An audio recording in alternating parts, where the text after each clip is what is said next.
Welcome sa ating YouTube channel. Mga busing, nandito ako sa mangga. Ang gagawin namin ngayon ay mag-spray kami. Bali, ang edad ng mangga natin ngayon ay nasa 19 days pa lang. Yan. Pero hindi pa ito pabaon, mga busing. Tingnan nyo ang kanyang itsura. Yan, 19 days pa lang at mag-spray lang ako kasi kahapon pag monitor ko dito, marami akong nakikita mga hoppers, no? Pero itong bulaklak na pinapakita ko sa inyo ay walang hoppers. Pero sa ibang mga bulaklak dito, merong mga hoppers na nakikita ko kahapon. Pero itong puno na ito parang ang linis. Very good yung puno na ito. Pero ang ibang puno na pinuntahan ko kahapon, may mga hoppers na nakadeploy. So ito parang linis, ano. Ayan, kahit tingnan natin wala siyang hoppers, pero sa ibang mga puno meron. At ito may nakita ako isa, oh. Ayan, may nakadeploy na hoppers. Yan, dalawa sila. So ibig sabihin sa ibang mga bulaklak na ito, marami-rami na ang mga hoppers na nakadeploy dyan sa bawat bulaklak natin. Ayan, pang ibang puno. Ayan, oh, maganda ang bulaklak natin ngayon, so kailangan na alagaan natin. Ayan. Ayan, nandito pa, puntahan natin. Ayan, laki-laki yung puno na ito. Ito pang isang puno. Yan ang kanilang bulaklak. 19 days ngayon, mga busing. Yan. So ipapakita ko sa inyo ang mga gagamitin ko ngayon sa aking pag-spray ngayong 19 days. Yan pa. So ang plano ko nito, mga busing, kasi medyo late. Kasi noong nakaraang taon, 19 days pa lang pabaon ko na eh. Kasi nakikita ko na medyo advance yung kanyang development ng mga bulaklak natin. Pero ngayon medyo late siya kasi malamig yung panahon. O ito, yan ang itsura ng kanyang 19 days. At may nakikita talaga ako ng mga hoppers na pailan-ilan sa bawat mga bulaklak. Ayan, tingnan natin dito, mga busing, yung kanyang itsura. Ayan siya, oh. Ayan. Yan, tapos yan ang katabi niyang puno pa. Yan. Tapos ito pa sa taas. Yan, ang ating isprihan. So ipapakita ko sa inyo, mag-mix ako mamaya para makita nyo kung anong gagamitin ko ngayong sa ating 19 days. So ito pala, mga busing, paalala ko lang sa inyo, itong ipinapakita ko sa inyo ay bali sharing lang po ito. Hindi po ako nagsasabi na tinuturuan ko kayo, kasi hindi naman talaga ako expert, no, pagdating sa mangga. So ipapakita ko lang sa inyo kung anong mga ginagawa ko dito. Pero nakikita nyo naman sa iba kong mga video na video successful naman yung mga pabunga na ginagawa ko. Kaya ipapakita ko lang sa inyo para may ideya naman kayo kung ano ang mga gagamitin ko ngayon itong ating 19 days. Yan, maganda. Pero yun yan talaga, kapag prevention is better than cure, yung sinasabi natin. Kaya kahit maganda yung takbo ng bulaklak natin, hindi tayo pa kampante, no? Yung iba kasi pag ganito, hihintayin na lang ito na sa pabaon na lang diretso kasi maganda naman. Pero ako, hindi ako nagpapakampante. Mas maganda na mabawas-bawasan muna yung mga mga insekto na nandito habang hinihintay pa natin ang pabaon. No? So ito mga busing, papakita ko sa inyo. Ito. Kapag ganito mga busing na medyo ano, yan, medyo may sira yung bulaklak, ibig sabihin paggagawa niya ng hoppers mga busing. Minsan dyan sila nangingitlog sa dyan dito. Yan, sa crack ng bulaklak na yan. Dyan sila nangingitlog at pagdating ng mga 27 Duffy, nakikita mo na may nagsilabasan na ng mga maliliit na mga anak ng mga hoppers dyan. So, minsan hindi natin namamatay yung mga itlog nila. At pagdating ng 27, 28 Duffy, nagsilabasan na yung mga anak ng mga hoppers. So, kayo mga busing, kung may ideya naman kayo kung paano puksain yung mga itlog ng mga hoppers para hindi siya sila magiging ganap na mga hoppers, baka may alam kayo na mga insecticide na pwedeng pumatay sa mga itlog ng mga hoppers, ay mag-comment lang kayo para makatulong din kayo sa ating mga kasama. Yan.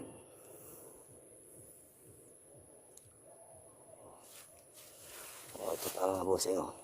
Nakita ko na, o, ito. Diba? Crack yan. Yan, o. Gagawa niya ng mga hoppers. Pag crack niyan, dyan sila ng itlog.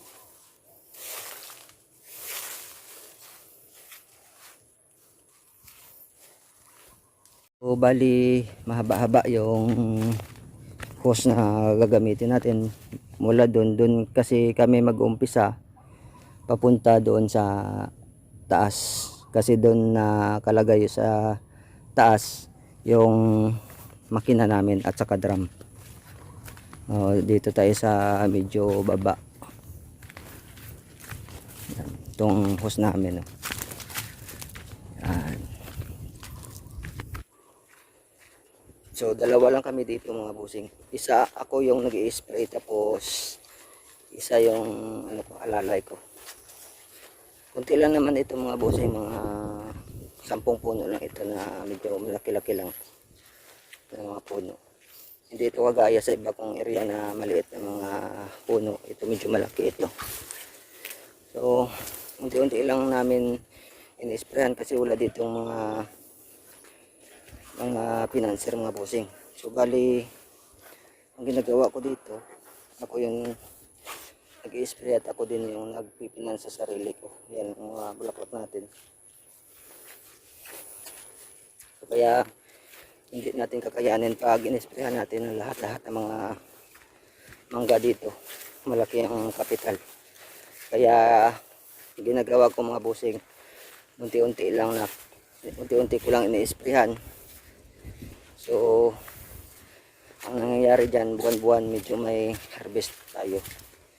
Hindi naman malaki, pero at least may harvest tayo buwan-buwan. So panoorin nyo lang mga busing, mag-spray kami. Tapos sa last part ng video ko, doon ko na lang ipapakita yung mga insecticide na ginagamit ko sa aking mixing. So panoorin nyo lang muna hanggang matapos habang nag-spray kami, at sa last part na lang ipapakita ko yung mga ginagamit namin.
mga busing na tapos na naming isprehan.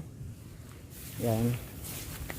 So dito makikita natin na yan, pansin ko mga busing na parang wala na akong nakikita mga hoppers. No, siguro agad sila nahulog sa in-spray natin sa kanila. So i-reverse camera ko mga busing para makita natin. Yan. Yan, pansin ko mga busing na kahit isang piraso na hoppers na nakapatong sa ating mga bulaklak ay wala na. So kanina napansin yung mga busing na meron pa akong kinukuha, no, na mga hoppers na tig isang piraso, dalawang piraso, pero ngayon pansin natin yan, wala tayong nakikita. Ito ba? Yan.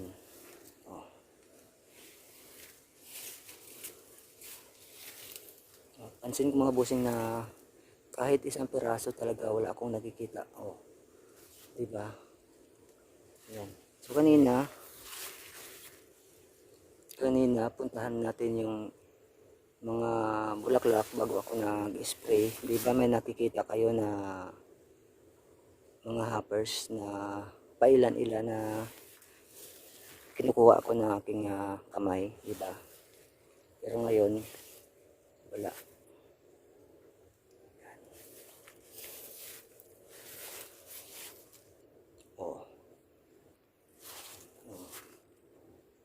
Yan. Parang ang tingnan, napaka linis at saka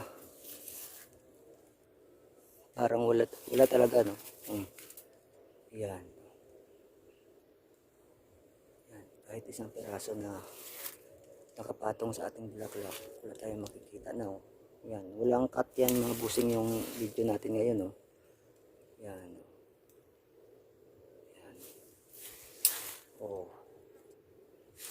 Iba talaga pag naka-spray tayo.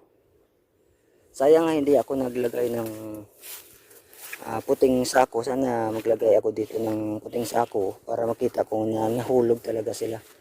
Sayang hindi ko talaga naalala na magdala ng puting sako para ilagay sa ilalim ng puno para makita talaga pagka hulog nila. Ayan, wala. So salamat sa panonood mga busing. So sana sa mga hindi pa naka-subscribe sa aking YouTube channel, mag-subscribe na rin kayo para maging updated kayo sa mga gagawin kong susunod na mga video. So paalala lang mga busing, itong mga ginagawa ko ay sinishare ko lang sa inyo at hindi ako mga busing nagtuturo, dahil hindi naman ako magaling sa pagmamangga, pero lahat ay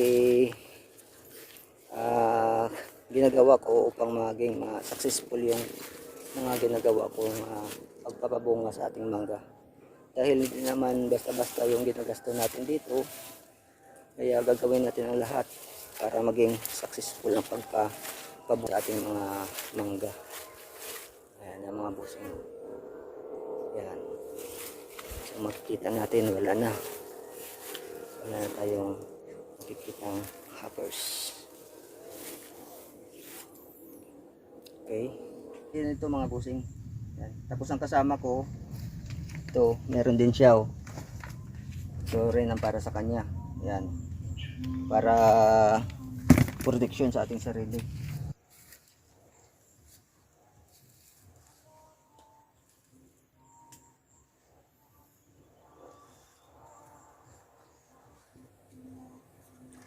So una ko ilagay mga busing ito.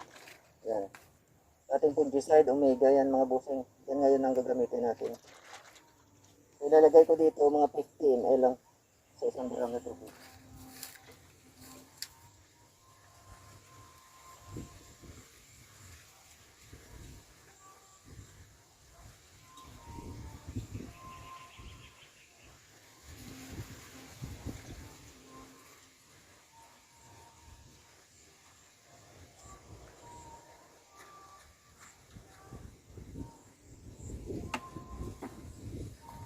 ako sa lugay.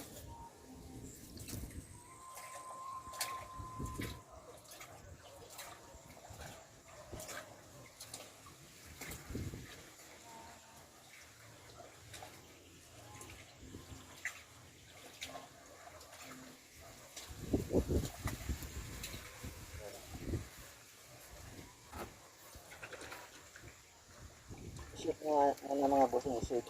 Tapos ilagay ko alika. Yan. Nilagay ko mga 16 ml sa isang drum ng tubig.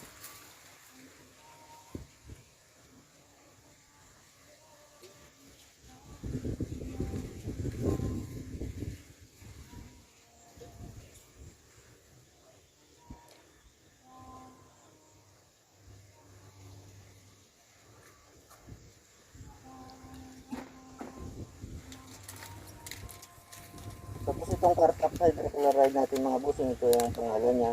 Yan, Cartap hydrochloride.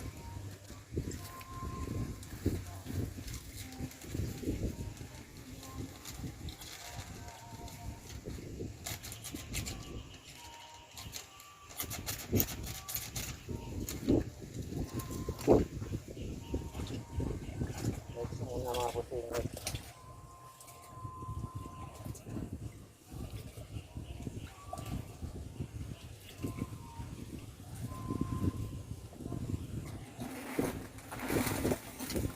Tapos ito mga bossing yung lalagay ko chest.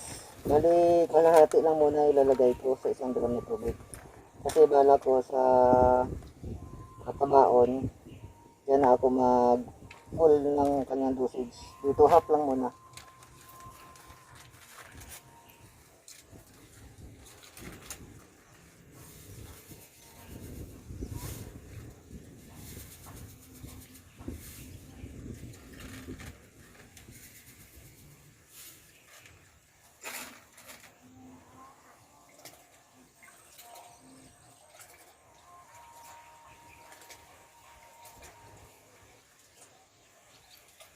Kaya halo na natin yan ulit mamaya.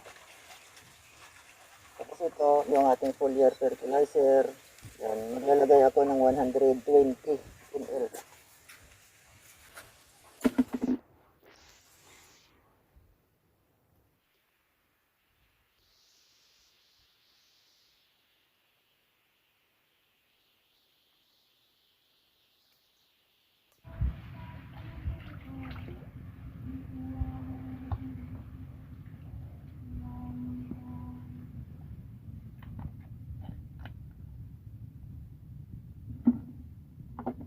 Yung mga pusi nga, pwede natin ihalo.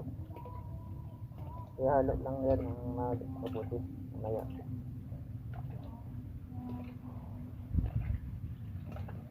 Yan na mga pusi.